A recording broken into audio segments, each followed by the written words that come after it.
Mm. Hi, Jen. Hi, how are you doing?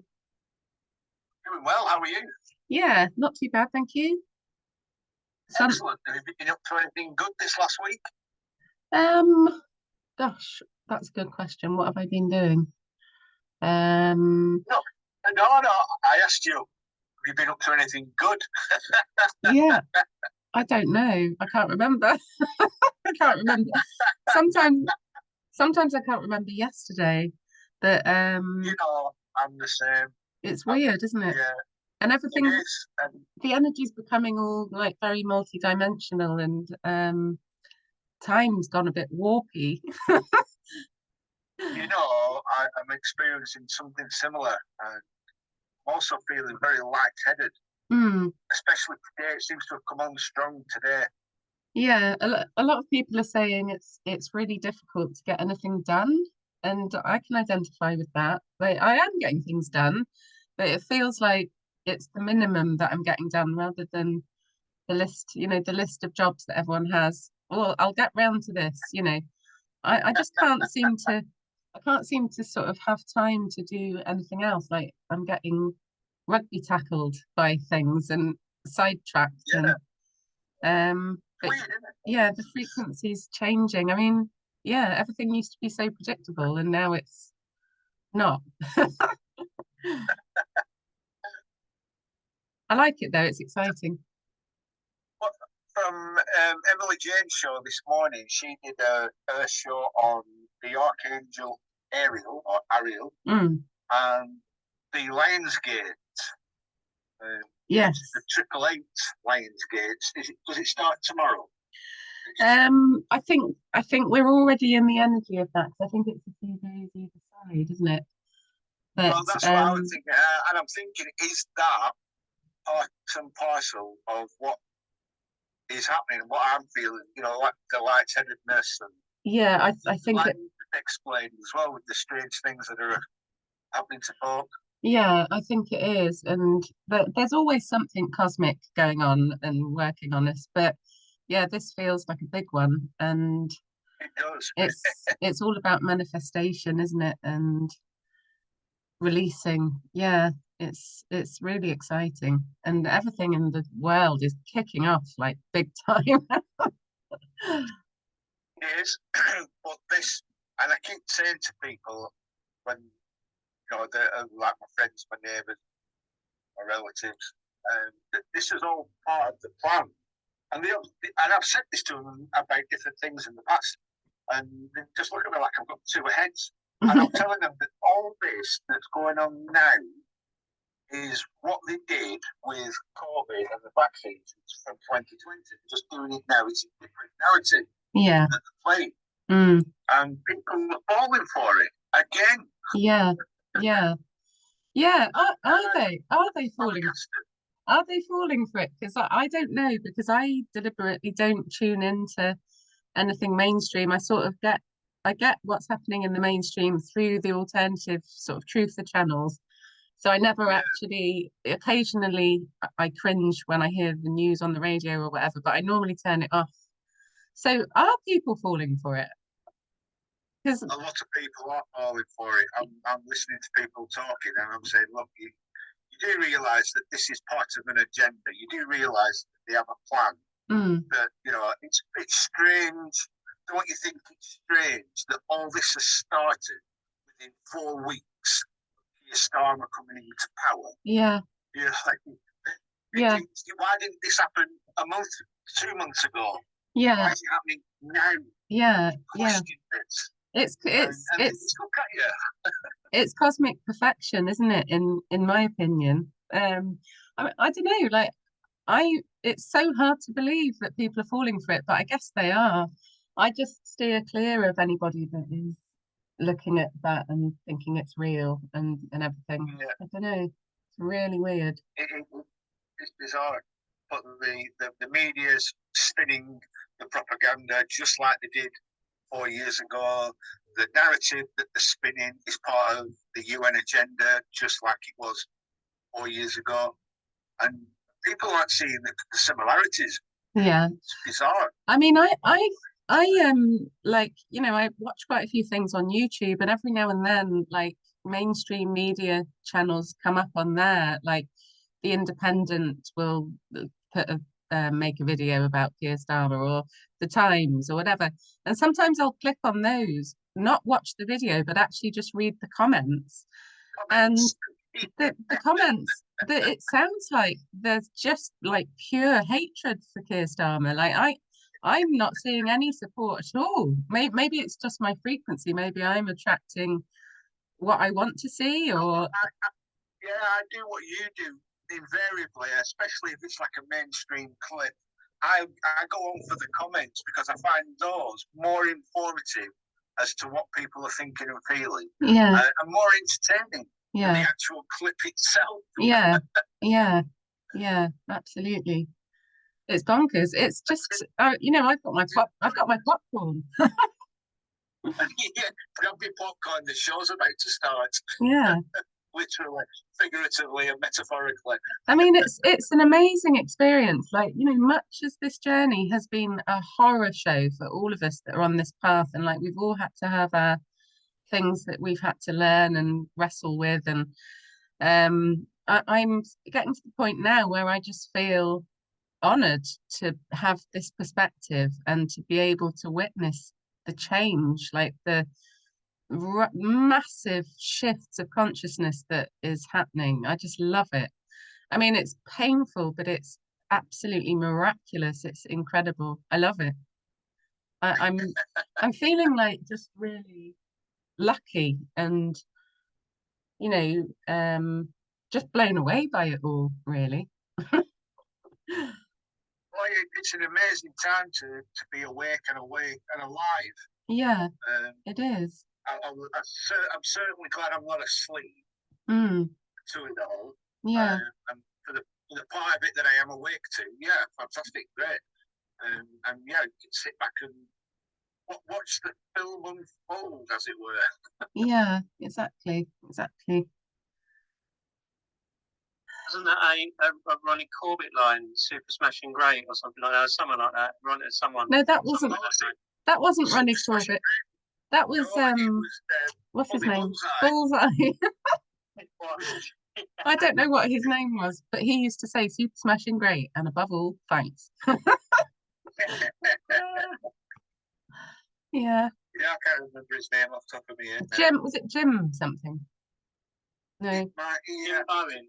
Jim Bowen. That was it, yeah. Mm. Super smashing great. Yeah, here's one that you could have won, or something like that. Mm. Oh dear, them were the days. Hey. You could have won a speedboat. I live on a council estate, but you could have won a speedboat. Yeah, it was always like really. I still watch the reruns sometimes. I love that. It's great. It was always really cheesy prizes, wasn't it? Like who wants a speedboat, really? I mean, it's just really strange. Who wants a base level metro? Nobody.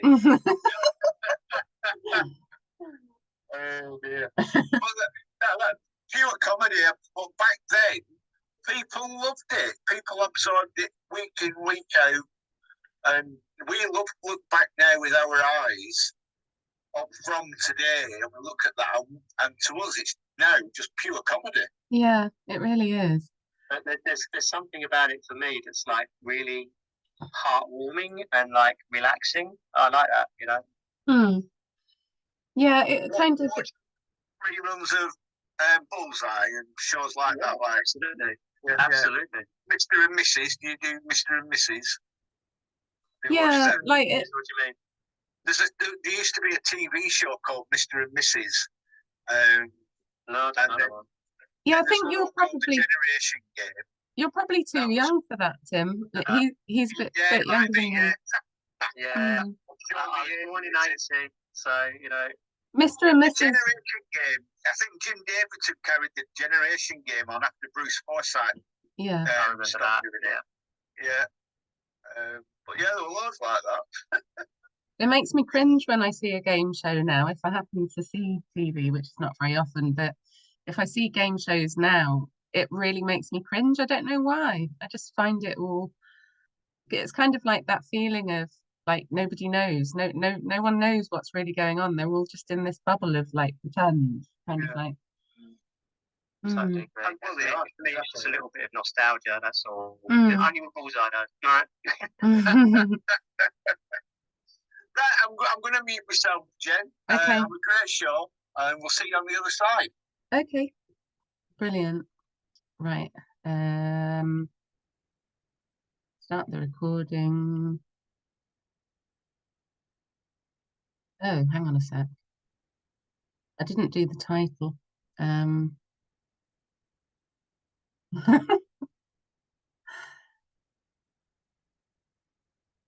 I have to type it in. I normally copy and paste.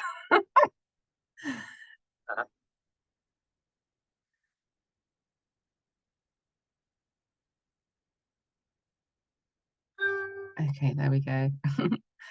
Hello, everybody. This is Jenny Luscombe.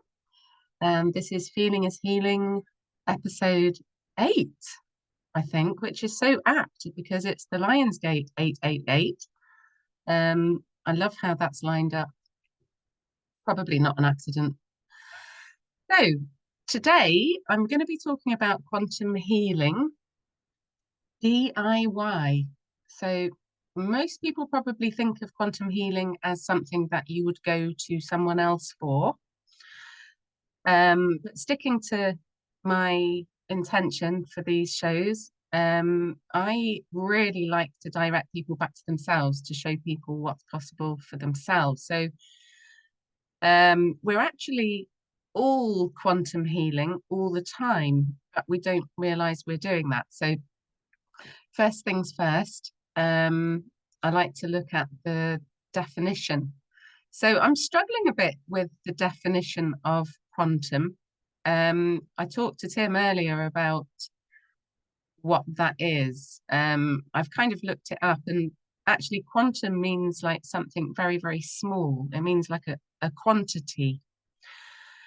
So I think the way that I want to sort of put it out there, the way that I'm defining it is that there's a quantum field that we can all access, but many of us think that we can't. We think that only certain people can do that, or people that have skills and abilities that we don't have. They can do that, but we can't do that. So what's in the quantum field is our blueprint. So the uniqueness of us, who we actually are. So it's comprised of our genetics, what's in our DNA, our unactivated DNA, what our past lives consisted of, what the sum total of our experience is, basically our soul's journey. So some people refer to it as the Akashic records. So quantum healing is about activating change in the quantum field, which can create physical, mental, and emotional results. So quantum healing is it's not really one thing, and there isn't a right way or a wrong way. There's just your way.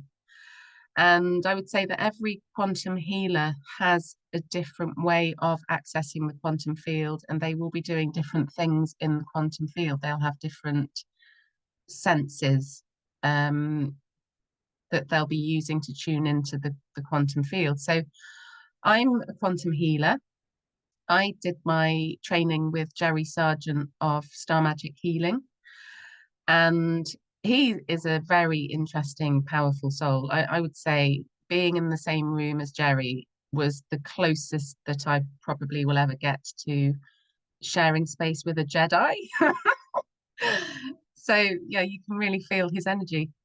So quantum healing is all about imagination.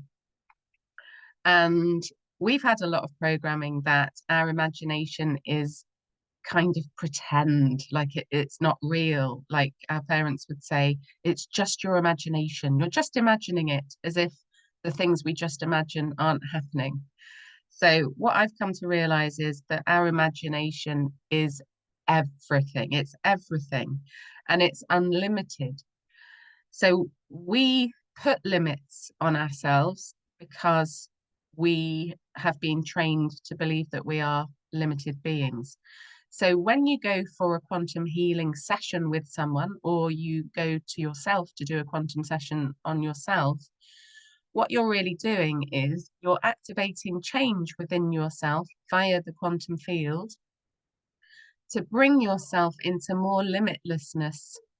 So to bring yourself out of a limited perspective into limitlessness. So brilliant example of what quantum healing can do is, I always like to tell Joe Dispenza's story. So I would imagine a lot of people listening to this are familiar with Joe Dispenza. He, I'm not quite sure what his background is, but he was, I think he was a physician, a medical person. But anyway, he had a terrible, I think it was a motorbike accident or a bicycle accident, and he ended up shattering his spine, and his medical team basically ruled out him ever walking again. So he had all these limits imposed on him by the powers that be, saying, you'll never walk again. You have to get your ducks in a row. This is what your life's going to be like. So he was laying on his back for months on end, wondering how to get himself out of this situation. And kind of intuitively, he tuned into the power of his own mind, and he decided, well, I'm laying on my back here. I'm helpless. I can't do anything. I might as well use my imagination. So every day he imagined rebuilding his spine. He imagined his spinal cord, all the discs. He imagined what that's supposed to look like in a healthy person. And he put his spine back together in his imagination. And he did it day in, day out, day in, day out. And he fixed his spine through thought. Now that is mind-blowing. And he's walking around today to tell the tale, and he's been teaching different processes and techniques to people ever since. Now, these kind of miraculous turnarounds, they happen all the time in medical science, but because they don't fit into the schemas of the medical people, it kind of gets dismissed and it doesn't get thoroughly investigated. And obviously it gets shut down and censored because the powers that be don't want us to know that we can do things like fix our spines with thought alone. Anyway, when I was on my Star Magic training, I was lucky enough to be on an in-person training. So we got to, I think most of their trainings are online now, but I was at an in-person training. And so I got to be in a beautiful big house in Shropshire with a lot of other beautiful beings. And we were all practicing quantum processes on each other. And with my own eyes, I watched a woman's body, like she'd had lifelong scoliosis. She had a twisted spine and her shoulders were out of alignment. So one of her shoulders was higher than the other. And Jerry did a demo on her where he worked with a past life of hers, where something had gone on in the past life and carried over into this life. She had this misalignment of her body as a result of that past life. So he intuited that, and then he did some processes in the quantum field for her, and her body straightened in front of our eyes. Now, if I hadn't seen that with my own eyes, I probably wouldn't have believed it, but I saw her body straighten, and she had never had that posture before that happened. There was also a guy on this particular course who regained his hearing without his hearing aid. So a lot of people would look at quantum healing and listen to people's claims that they make about what it can do. And they would say, isn't that magic? You know, magic isn't real. Magic doesn't exist. Isn't that just your imagination? Well, magic is reality. And I'm sure that a lot of people who are listening to this know that. So the potential of quantum healing is, it's almost ridiculous. Like, you can heal broken bones, you can release tumors, you can dissolve disease, you can release trapped emotion, you can release past life trauma, ancestral trauma, you can heal relationships, you can accelerate your business, you can accelerate success. You can do whatever you want to do if you can imagine it. So none of these are claims that I'm making. They're just things that have happened to people, and the internet is full of stories about what it can do. And the quantum is really about how much you dare to believe. So it's up to you. You can choose the path where you deny and disown that possibility because of your limitation, or you can open a door to limitlessness and step through that door and learn about what you can do for yourself to change your reality. So there's lots of different ways of doing it. There isn't a right, there isn't a wrong. So in these radio shows, I've talked quite a lot about inner child work. Inner child work is quantum. It's quantum healing. It's using your imagination to observe and witness the pain that your inner child went through in certain circumstances, witnessing, observing, being with that pain, being with that negative emotion, moving through those layers of what's there, what needed to be witnessed and seen that wasn't at the time. So kind of pulling out the plug of the intensity of that, and then creating what the need was that wasn't met. So then bringing in, meeting the need of that child. Now, none of this is really happening because we can't time travel, not yet. But this is the closest thing that we've got to time travel. We can go back, we can imagine our inner child, we can know what they needed that they didn't get, we can be with them in our imagination, processing their emotion, comforting them, helping them through that, understanding them, helping them to feel heard. And then we can give them what they needed that they couldn't get. So we can use our imagination to create the world that they were looking for, give them the parents they were looking for, give them the comfort they needed, the support. So none of that's really happening. But your body doesn't know it isn't real. And that's the key to this. So I always like to use the situation of a dream. So like we all dream, even if we don't remember it. For example, you could be dreaming that you're being chased by a demon. You could dream that you're hanging off the edge of a cliff. So your body, which is safe in bed, doesn't know that the dream that is happening in that consciousness isn't real. So your body will be sweating, like, in survival mode. Your adrenals will be in full action. Like, you're in survival mode on a physiological level, even though your body is safe in bed, because your body doesn't know that that dream isn't really happening. It's the same with quantum healing. So if you if you go through processes in your imagination and you do this on a regular basis, your body has to align and repattern with the existence that you are presenting to it. It's the law, it's natural law. So it really is about how much you dare to believe and how much power you believe that you have. Now, if you're sitting in your house now thinking, but I'm not powerful, I can't do that, only other people can do that, it's a skill. It's a skill that you can learn. Like, you used to not be able to walk or read, but you can do that now. It's the same.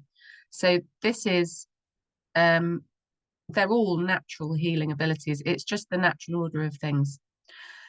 So when you do quantum healing, when someone does that for you, or when you do that with yourself, you can use any processes that you create out of thin air. So you can imagine moving energy through your body. You can tune into your source. Imagine your highest evolved aspect of your source, the highest creator self that you are. Imagine bringing that energy in through the top of your head, moving all the way down through your body into the earth. And then imagine that in a toroidal field around you. And then imagine bringing the energy of the earth up through your feet, all the way up through your body, up through the top of your head, and then keep that moving round in a toroidal field, kind of in a circular motion. Like if you can imagine your body, so some people kind of see their body in their mind's eye, almost like a hologram. Some people say it's kind of like a voodoo doll. So voodoo's got like, you know, negative connotations, probably another agenda, like all of the gazillions of them. But like, you know, the concept of voodoo, if you do something to the doll, then that gets done to that person. Like it's the same thing. We're all connected. I'm you, you're me. We're all God. We're all fragments of source consciousness. We're all the same being. We're just showing up as separate ones. I'm you, you're me. So when I tune into another person's energy and I do a quantum healing session for them, I'm really doing it for myself. They are an aspect of me. I am an aspect of them. So we're all connected in a way that we don't realize we are. So as well as doing processes, so it's kind of like, okay, I'm using my imagination to do things to myself, to my hologram that I can see in my mind's eye. I'm bringing in more confidence, or I'm bringing in more abundance. Like you can do that. The more you feel the energy of that, the better. It's about using your senses that are your superpowers. So whatever your senses are that are the most sensitive, you might be visual, you might be auditory, you might be a feeler. Use whatever it is that can maximize your experience and give you the most meaning and the highest evolved experience that you can have. So you can do things, you can imagine doing things to yourself, bringing things in, kind of asking your higher power, bringing those processes through. But you can also receive as if you're kind of watching a movie. So this is when people receive information, like messages, intuitive hits, or like I can sometimes receive messages for other people about a certain aspect. So there are two different ways of doing it. You can do it as if you're in control. So your God source, the fragment of source energy that you are, using your power, you can use quantum healing on yourself, or you can get out of the way with your ego and you can just hand over to your higher power and say, okay, show me something that I don't know that can facilitate my healing, or that can facilitate the healing of this other beautiful human being. So getting yourself completely out of the way and then just being open to receiving information about the particular issue that you have or that someone else has. So you can do quantum healing on yourself, or you can receive it from your creator source. I like to see it as a co-creation with the divine. So when I do quantum healing on myself or on my daughter or on my friends or on my clients, I like to do some of that stuff myself from what I receive intuitively as me, connected to my God source. And I also ask the question, you know, show me something that I don't know. So I'm getting myself out of the way. I'm bringing from the creator, what is it that I can do to help this person? And then I will receive information. I will receive a process. I just pay attention to what I then think after I've asked that question. So I might receive images. I might receive kind of notions of, okay, I think this person had a past life where this happened, or if it wasn't a past life, it could be ancestry, or they need to have certain work done on this part of their body, or this feels like it comes from their dad's side of the family, or I need to pull the plug out of this ancestry pattern, or whatever it is. You can also have as well as being the God source yourself and having the power to do that, and then receiving that, you can also have multi-dimensional helpers. So this probably sounds bonkers to a lot of people. But when I did my training, I was taught to tune into my multi-dimensional selves. So this is weird. When I first started to work with Star Magic, like we all have access to beings who are in the Star Magic team. So there are multi-dimensional beings who help us with our healings. One of them is a Pleiadian. One of them is a dragon. There's 2 unicorns. There's a centaur, and there's a Pegasus as well. So this all sounds like a little bit bonkers, like fairyland. And I didn't really get it. I didn't get it. I was like, really? Because I am a bit skeptical as well as being a bit magical, which I think is healthy. A little bit of both polarities doesn't go amiss. So I didn't really fully understand this, but the idea of multidimensional helpers is it's to get us out of our ego. Like it isn't just me doing this. So if we're struggling away thinking, oh, I can't receive information for this person, I don't know if I'm tuning in right, or we're kind of second guessing ourselves, or we're struggling as the human version of us. We've got multi-dimensional helpers there who are already in the quantum field who want to help, and they're powerful and they've got skills and abilities and talents just like we have. So they're available to facilitate us as healers. So this is all of us on planet Earth.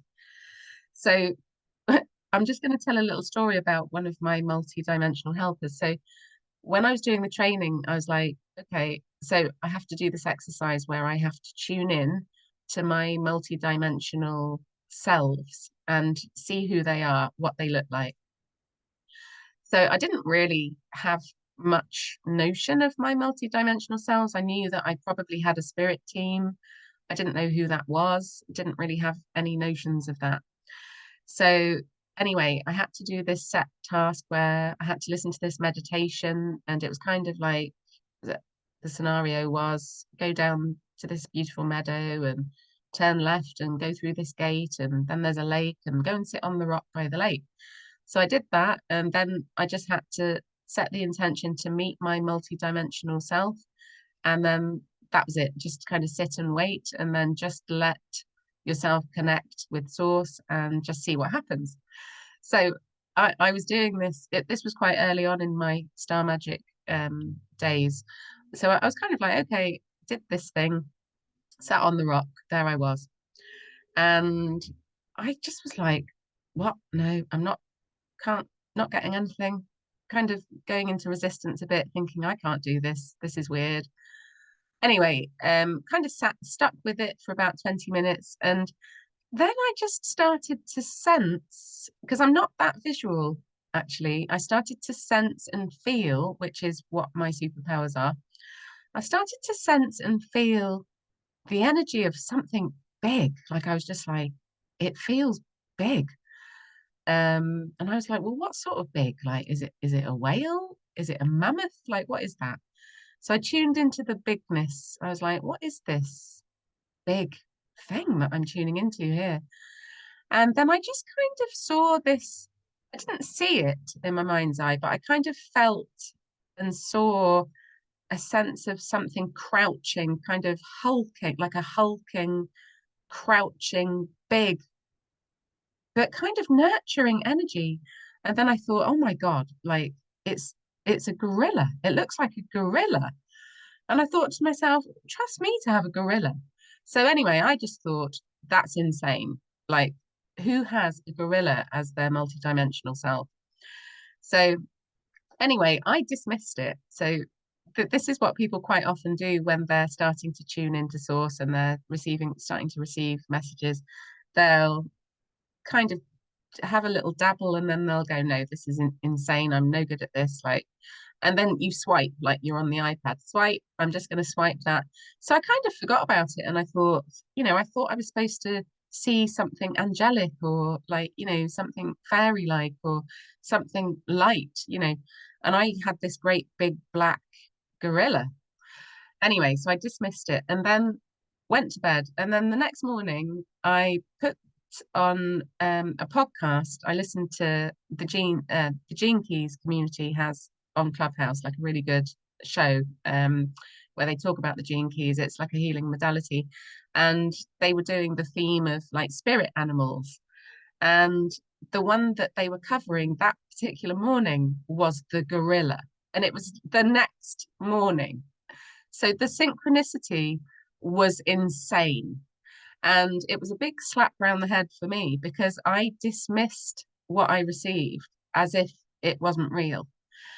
So it just made me laugh. But like the synchronicity came, it was a gorilla. So it came back to me, the gorilla that appeared, that had come to me as my multi-dimensional helper that I dismissed and abandoned, came back to me the next morning to say, it was me, you know, you were right, stop doubting yourself. So that was like a really, really magical experience. And then when I looked more into the gorilla and what the gorilla symbolizes and what its traits are, I just thought like it's perfect for me. It's perfect for me because I like, if you sort of go back into my background, like I had a very difficult childhood. And I sort of see myself as not really having a role model for a mum and not really having a role model for a dad that was positive. And I won't go into details, but like my mum was very authoritarian and my dad was kind of her slave. So I didn't have a masculine role model, I didn't have a feminine role model. So in my life, I've had to be the man, I've had to be the woman. So when I tuned into my multidimensional gorilla in the quantum field, it's a female gorilla, which has very masculine qualities to look at. You know, the strength, there's the strength and the bigness and the kind of protection which I need. But also the nurturing side, the femininity, like the mother, like it was mind-blowing to me how perfect it was for me, particularly at that time with what I was going through. So we all have multi-dimensional selves. So that was an aspect of me, and this gorilla has stuck with me, and I do use this gorilla in my healings. And it even sounds bonkers speaking about it now. It's a good job I don't really give a shit anymore. But another story, like when I got back from my first quantum healing training session, I was as high as a kite. Like we'd been working on each other for 3 straight days, basically in a really high frequency. And I was just like trying to come down from the ceiling, trying to get to sleep. And in my mind's eye, I could see again, like I'm not very visual, but I sensed teeth and scales. And I was like, oh my God, what's that? And it was a dragon. So I've also got a dragon.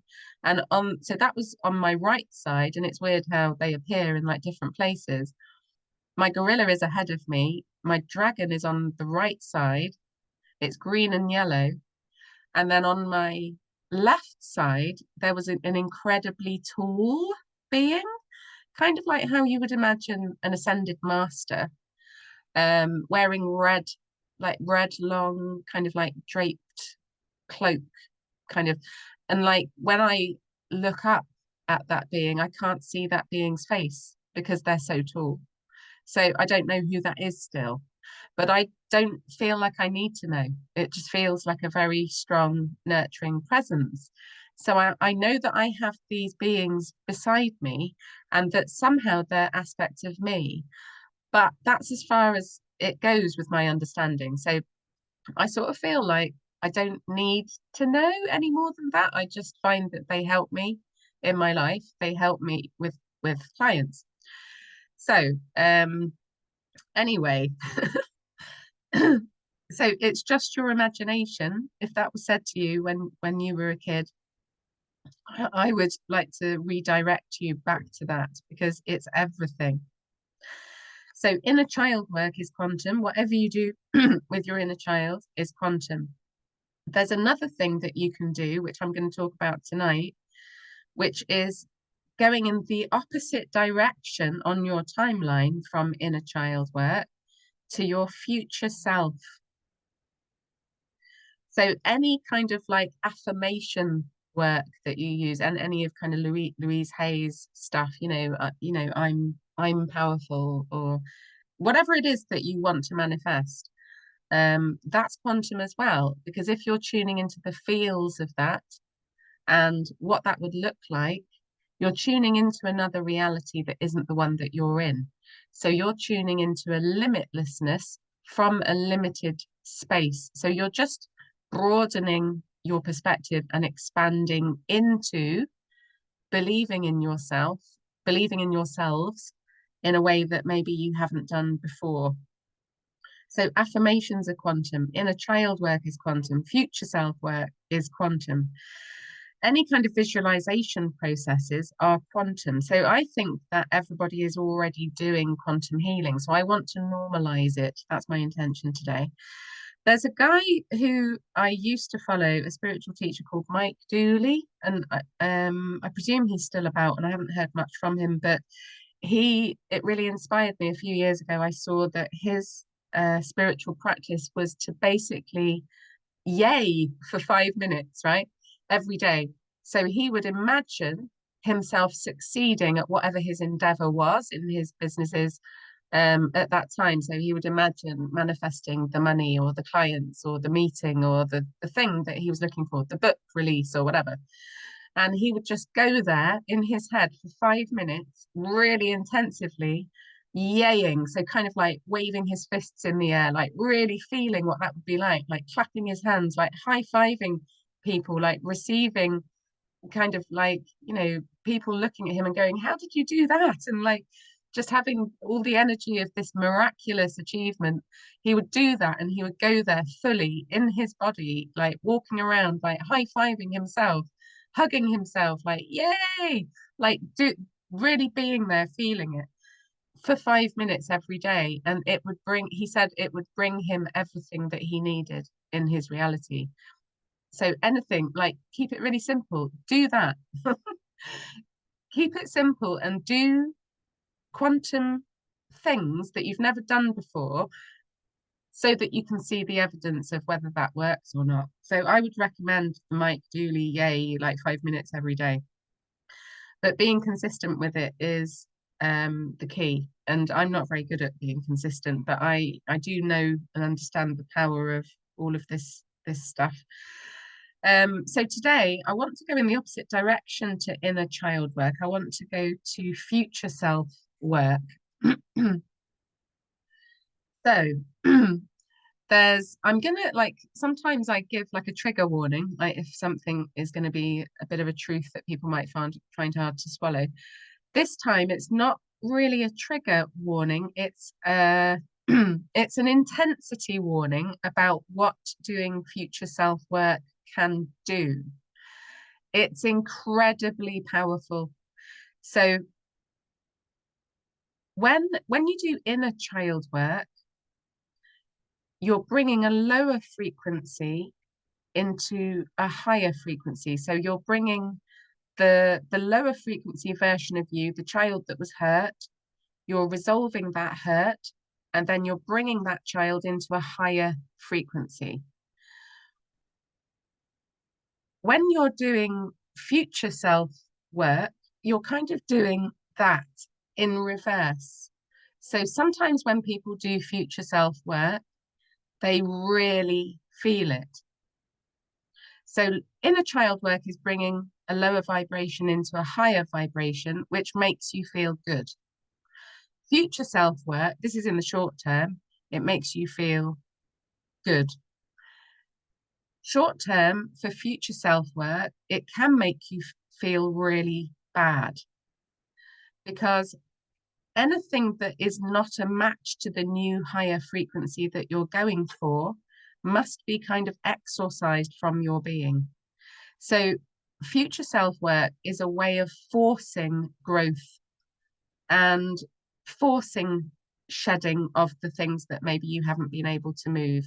So I know that people are really struggling right now. Like if my clients are anything to go by, and myself, like in some ways, and the people around me, like most of us, I think all of us, are probably going through stuff that is really intense. And we're just like, I don't know what to do. I've got no idea how to do this. Like, we're being forced into a situation where we have to surrender. So if you're already on your knees, finding it incredibly difficult to shift whatever it is that you want to shift, I think doing future self work could really help. But I would recommend, rather than sort of focusing on your optimal future version where everything, all your ducks are in a row, you've manifested everything that you wish for, like rather than going the whole hog and bringing that future self to you, I think doing it bit by bit would be better. So if you want to go the whole hog and visualize your optimal version, fair enough, it's your journey, but you probably will have a very bumpy ride releasing what you need to release so that can come into being. I would recommend doing one thing at a time. So if you're really struggling with your self-esteem, maybe focus on one aspect. So maybe focus on, okay, I'm visualizing the version of me that can just speak up where it's necessary and that can confidently express myself in ways that other people understand me. You know, go for one aspect at a time to kind of test this out. But this is like really powerful. It's brilliant. So you can dramatically add to your expansion. You can accelerate the timeline that you're on. You're stepping into an expanded perspective when you do this. So imagine what the implications would be of embodying your optimal future self of your dreams. So the timelines are real. I know it doesn't seem like they are. And we have free will. That's real too. We don't think it is because of all the gazillions of agendas, because we've been made to be limited. Just let yourself go there for a minute. Just imagine what the implications would be of you embodying your future self now in your current reality. Your future self is not suffering. It's more successful, more loving, more wise, freer. So yeah, there's an intensity warning. So I would say don't go for the whole hog. Go for kind of like the short version. So I'm gonna like probably listen to this again on the recording to do the exercise. Maybe you might want to make notes or whatever. So if you want to grab a pen, I'm gonna give you the steps to doing this. So the aim of this is to bring the optimal version of your future self into your current self so that you can merge with that perspective. So whether that's your optimal version of future self, the whole hog, or just one aspect, like I want to have the optimal version of myself in terms of one aspect, confidence, or another aspect, abundance, whatever it is. So just kind of spend a bit of time asking yourself, what are my intentions for my future self, or for this aspect to come to fruition that I'm focusing on? So what you need to do is to generate a felt experience of whatever that is that you're trying to receive. So use all your senses. Feel that, see that, hear that, and then imagine receiving that. So this is just for starters, just to feel the vibe of it. So the best way to start this practice is to, but before doing any kind of visualization, it's always a really good idea to observe the breath. So if you're a meditator, then you'll already be quite good at that. So just observing your breath as it is, not doing anything different to what you would normally do, breathing as normally as you can, just being completely with the in-breath and then completely with the out-breath. And then just do that for a few minutes with the intention of bringing your body into ease. And you might be tempted to close your eyes to do this, but I would advise you to keep your eyes open instead of closed. But have your eyes not focused, so kind of blurry, so almost like a daydream, like your eyes would be if you were daydreaming, not really focusing on anything specific, kind of what you would do if you were staring into space. So what I want you to do is imagine calling your future self into the room. So either the optimal future self with all their ducks in a row, with everything done, or if you don't want to be that radical, go for the future version of you that has the aspect that you're looking for, that you're working on right now, the one thing that you could really do with. Call the future self into the room that has nailed that.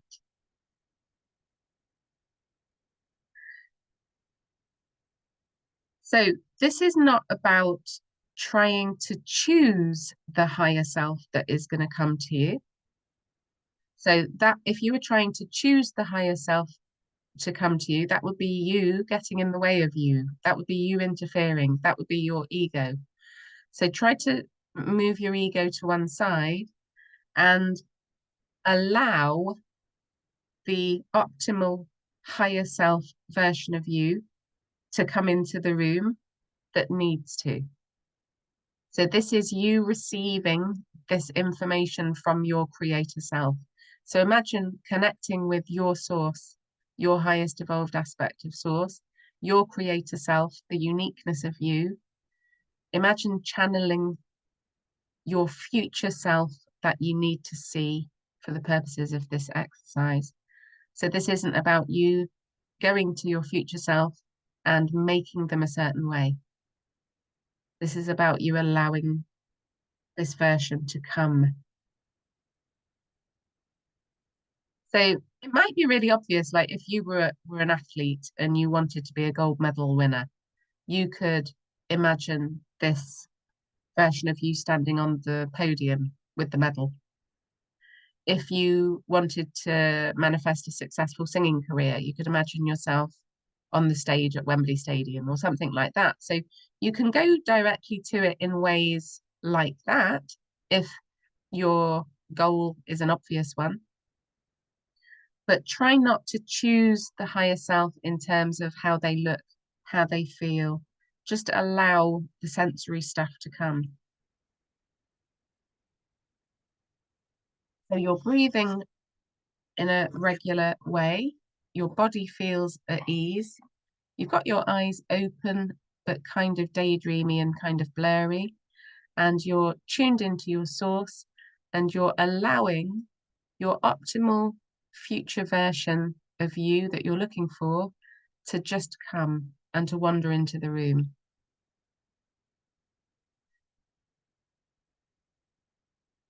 So you could have a notebook next to you and make notes, but that might actually take away from the experience. So it's kind of up to you. You could speak out loud and record yourself, or you could just make notes afterwards. So just tune into this version of you that you're receiving. So try not to be like me, receiving information and then going, no, that's not it. So quite often what you receive first is the thing. So notice if you're in resistance. So what does this future version of you feel like? What's the vibe? How do they look? And it might surprise you. How do they smell? How do they sound? Where are they?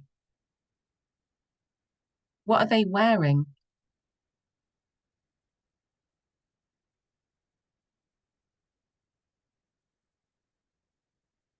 How are they different to you?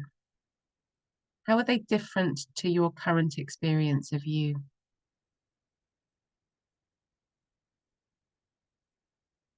What are your reactions to this version of you?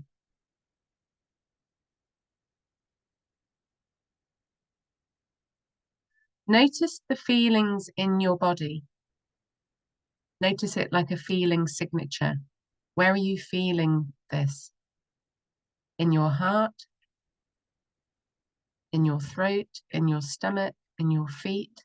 Is it a full body experience? What is that? Ask your body to remember this feeling signature. What is attracting you to this version of you?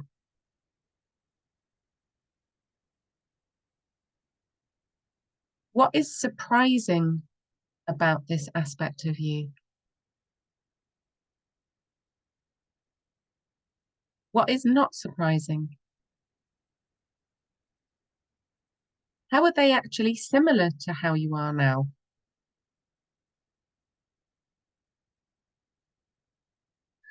And what kind of person is she or he? How do other people respond to them?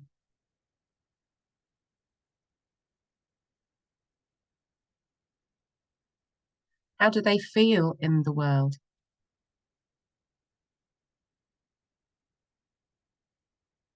Who are they being? And focus more on who they are being than what they are doing or achieving. Obviously, doing and achieving is part of it, but it's always the feels that we want when we're thinking about what we haven't got. So focus on the being. Who are they being that you're finding hard to be in your current circumstances? So I would recommend staying with your future aspect for as long as you can. Now, this isn't just your imagination.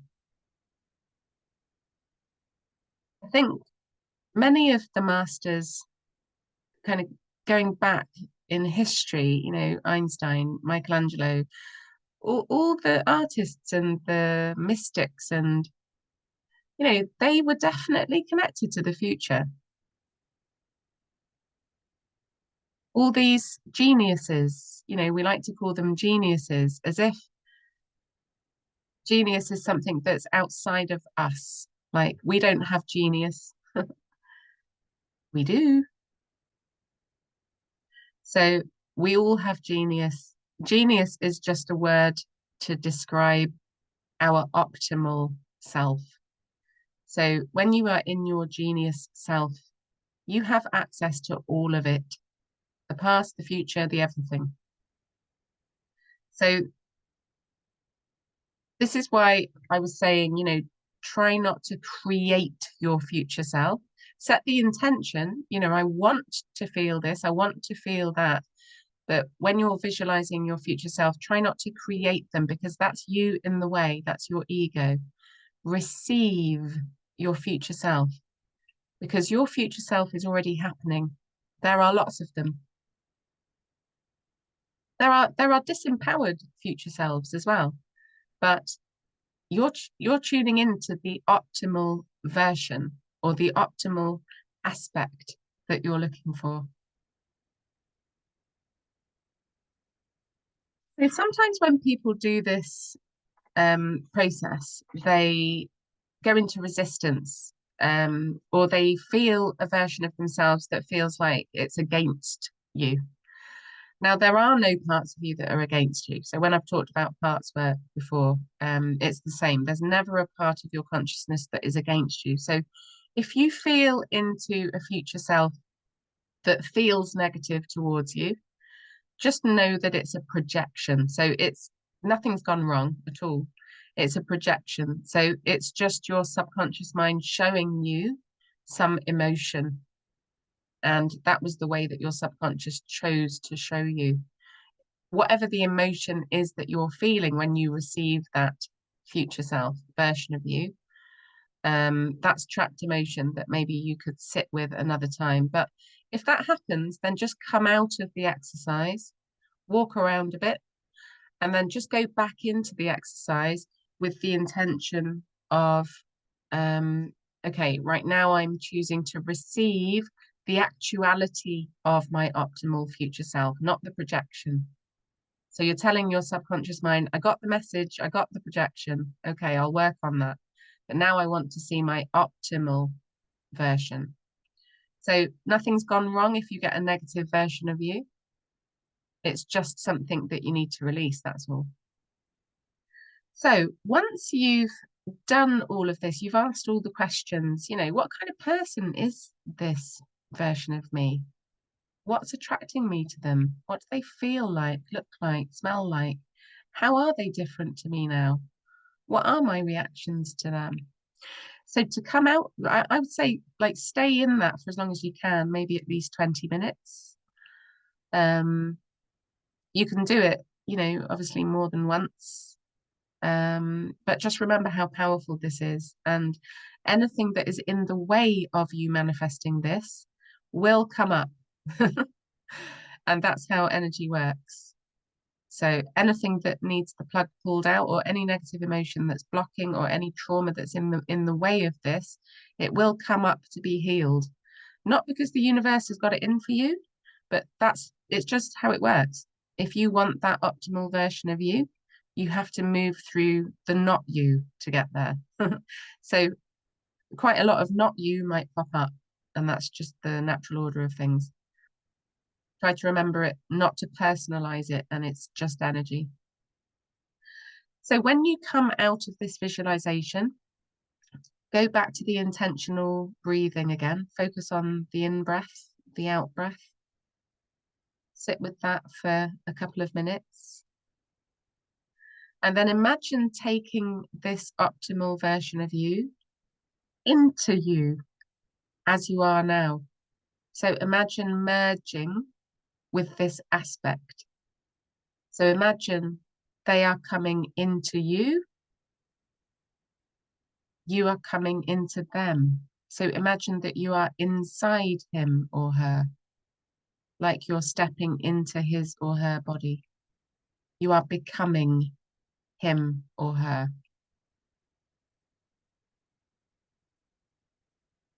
So when you kind of start to go about your day, imagine going about your day from that new perspective. So that is your body. Those are your perceptions, your feelings. Imagine experiencing yourself without the current problems that you have or had. Imagine already having the success, already having the wisdom, the experience, the maturity. Imagine having already made all the mistakes, and now you're on the evolution path, benefiting from the experience of that. So you're not trying to think or to do this, you're trying to receive it. So try and receive it like a dream. If anything negative kind of rises to the surface, just imagine it dropping off. Just let it shed if you can, without resistance. And set the intention to release any blocks to this in as gentle a way as possible. If you ask the universe to be gentle with you, then it will listen. Ask to do this with as much clarity as possible as well, so you understand if you're feeling bad or dark in any way about anything that you're releasing. Ask for the clarity so that you understand what that's about. Because if you understand it, it's easier to move through. So allow whatever needs to drop to drop. Whatever needs to arrive and establish itself, allow it to just come in a really natural way. So you can't get it right and you can't get it wrong. The natural healing tendency of your body always knows how to rebalance. So sit with the process for as long as you can, for at least 20 minutes. Let your eyes refocus, breathe consciously, and then go about your day as that new version of you. And you can say helpful things to yourself like, I wonder where I'll be when I realize that this has worked. And I wonder how I will know. And I wonder what that will feel like. And I wonder how excited I will be. And I wonder who will be the first person to notice and what they will say. So wonder is one of the most miraculous energies to be in for manifestation. Because when you wonder things, you're not in any kind of, you're not forcing something. You're not in lack either.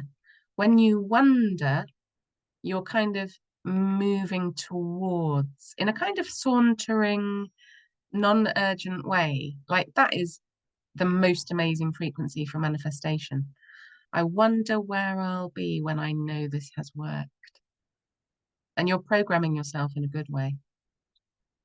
So if you're brave enough to try this out, hold onto your hat because it is powerful.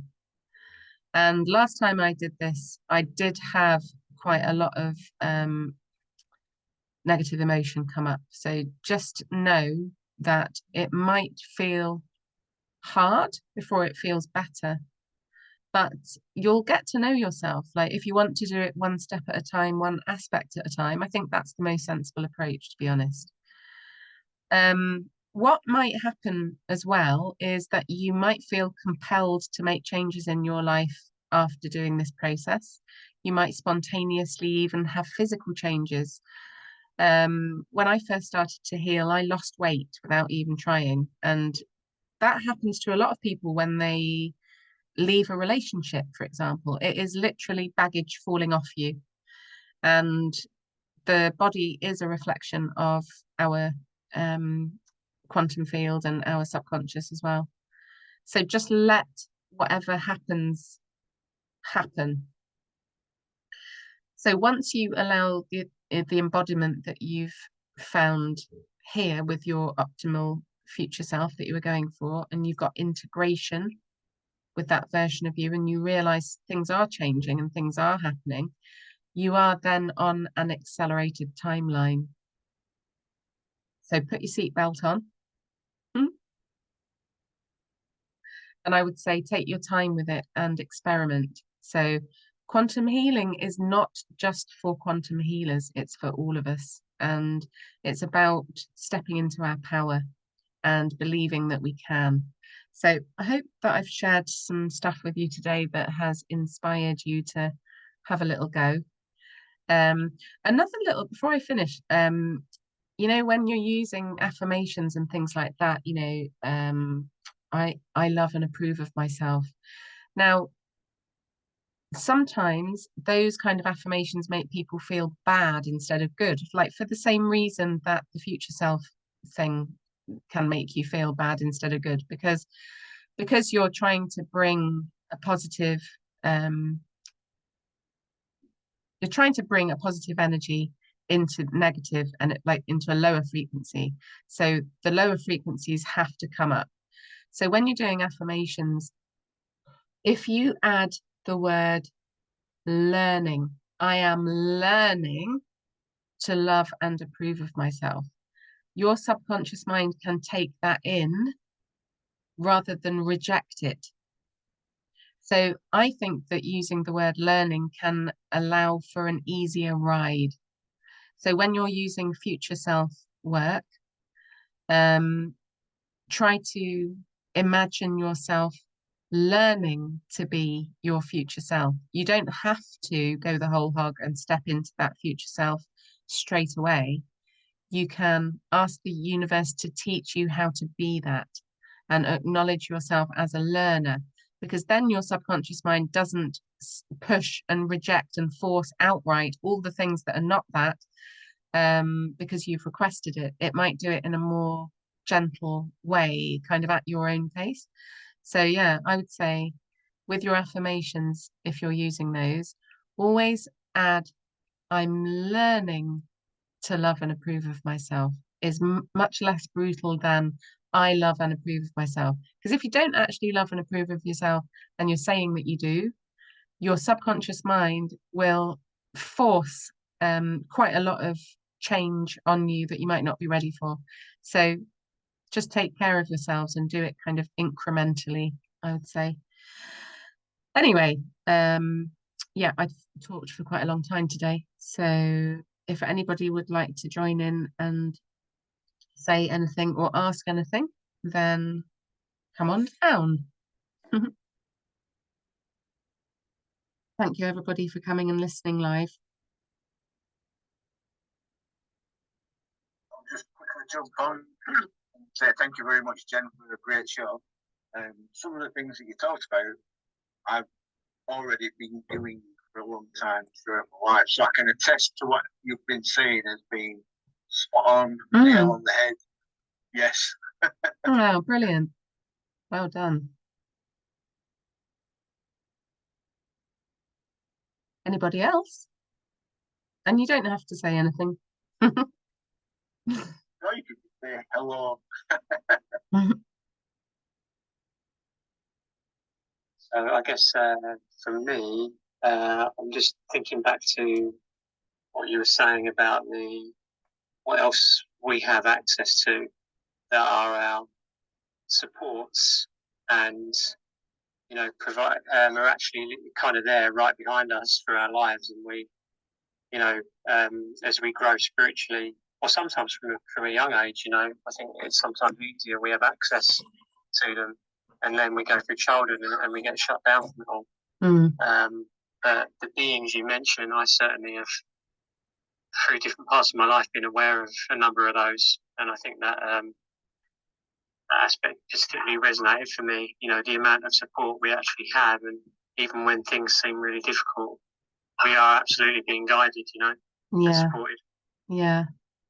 Yeah, we think we're alone, and like we've all, obviously, if we're on this path, we've all had times, might even still be having times where we feel totally on our own, like there's no one who understands us, no one supports us, there's no one. But we're never alone. And like once we start to understand the richness and the diversity of the life on the quantum field, it's just unfathomable and miraculous.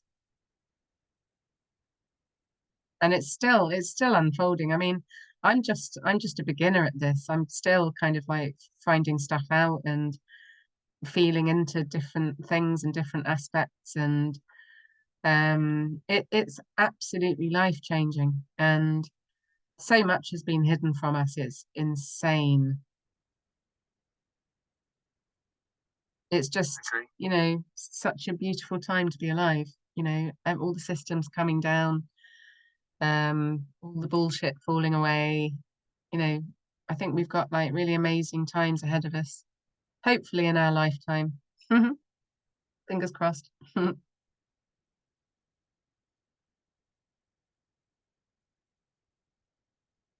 Is anybody going to try that out? I hope I didn't sort of scare anybody off trying it, because healing work is not easy. It's not easy, but the payoffs are mind-blowing. I think it's like anything really, like in life. If, like we were saying before, if you're consistent with it and you're committed, like you were saying about that guy being in hospital, with a broken back.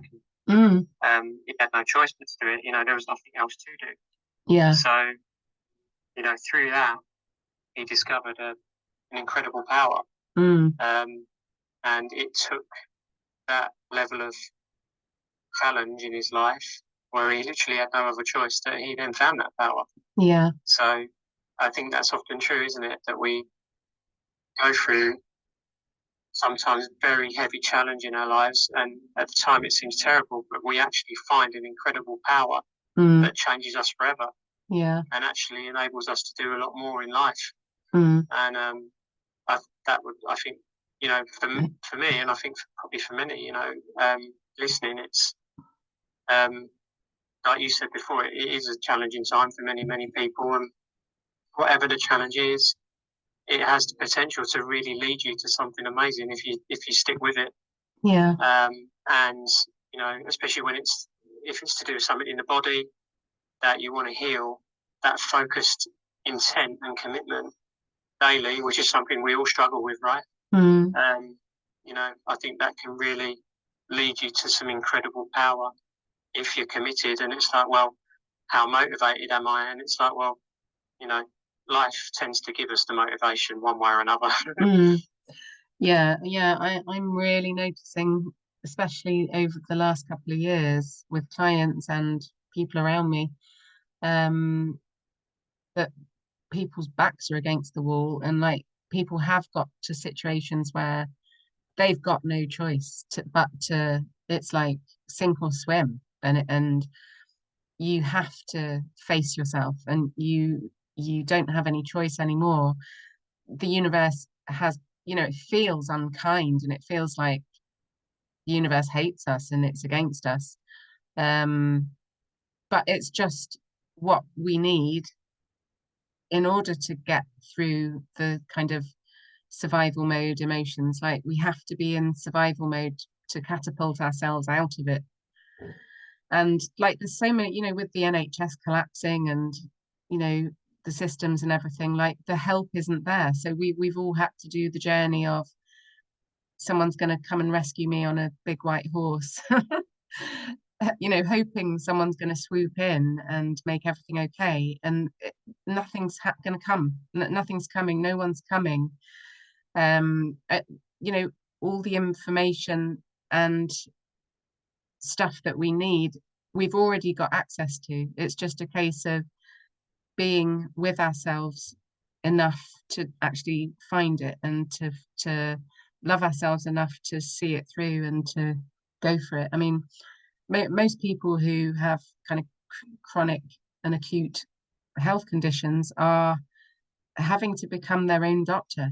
And, you know, I've had to do that. I know you've had to do that, Tim. And, you know, people with all kind of full range of different physical, mental, emotional conditions that are chronic and acute that the services can't solve because they're all, quite frankly, barking up the wrong tree with their pharmaceuticals and their insanity that there's a physical body and no other body. Like, you know, we have an emotional body and a mental body and a spiritual body that no one's looking at. And we're all pioneers on the leading edge of thought, solving everything ourselves because we had to. And harnessing, you know, belief in the quantum is a quantum leap, you know, quite literally. But yeah, it's a miraculous journey. Excuse me. Anybody else want to ask anything or say anything?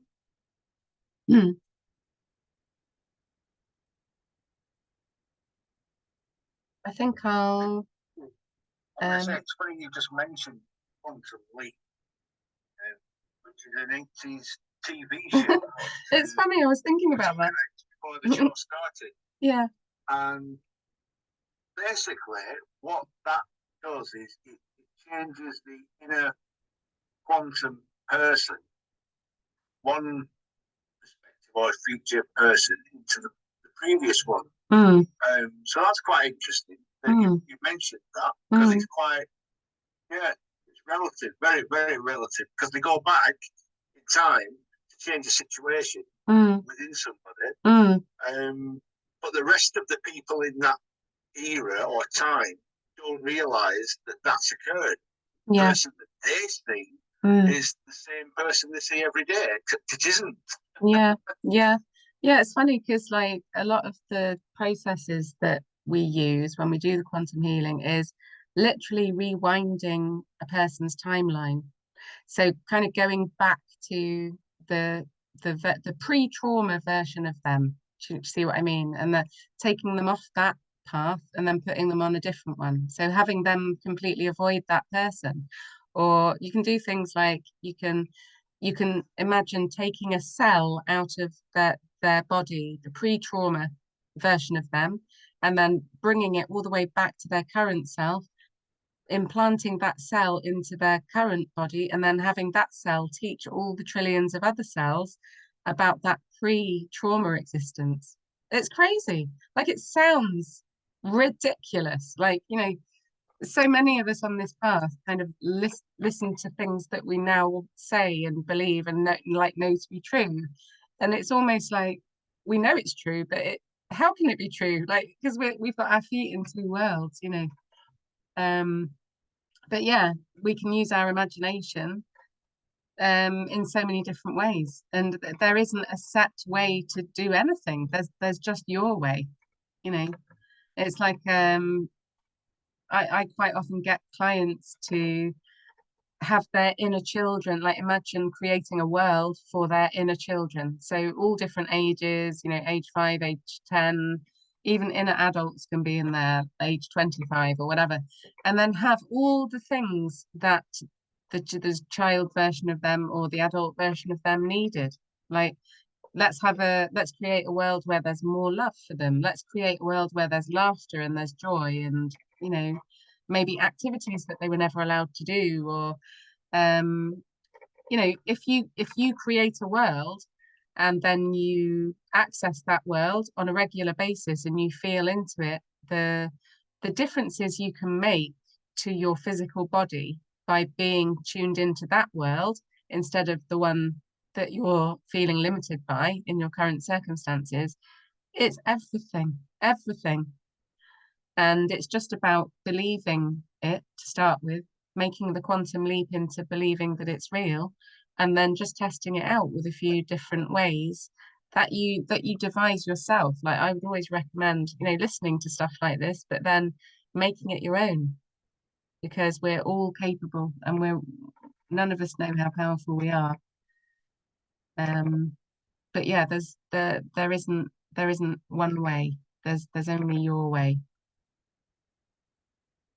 So yeah. On that, when we're talking about the quantum leap, there's a book called Reality Transurfing, which is very much aligned with what we're talking about today. So if anyone's interested, that might be a good one to go and I love it, because like, I love that book again. The name is Reality Transurfing. I can't remember who it's by. I'll see if I can find an ebook version. Reality what? Sorry, transurfing. Transurfing. I'll see if I can find a copy.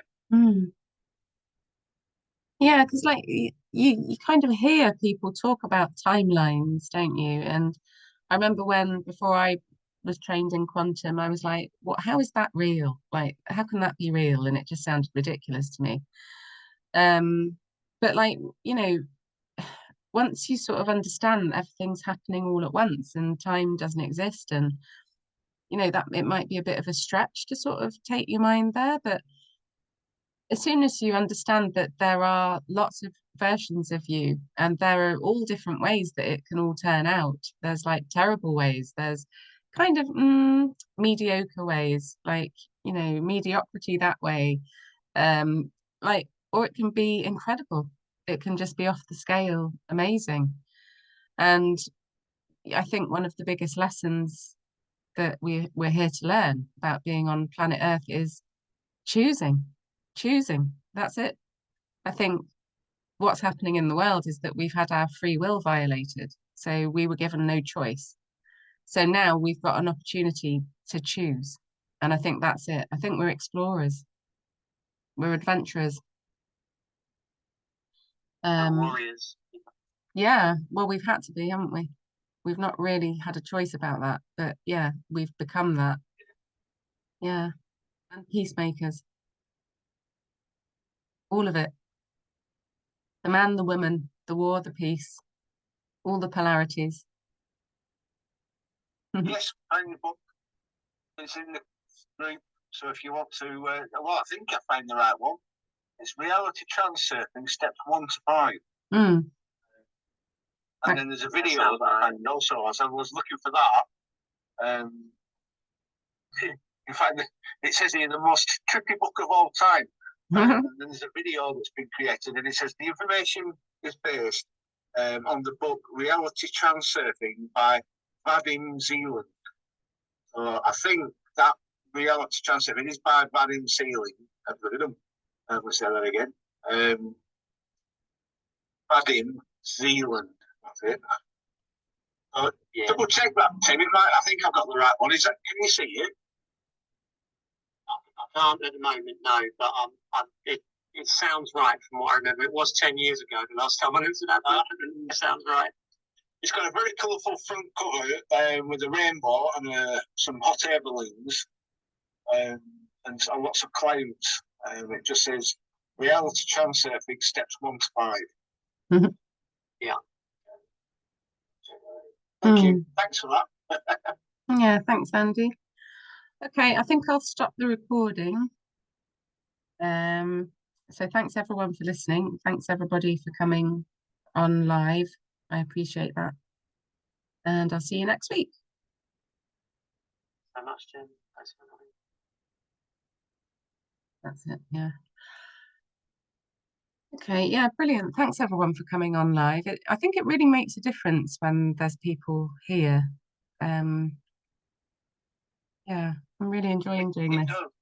Even if it's only 1, 2, 3, 4, 5 people, it makes a big difference. It doesn't have to be 500 people. Yeah. But just 1 or 2. Yeah, it does make a difference. Yeah, it's good.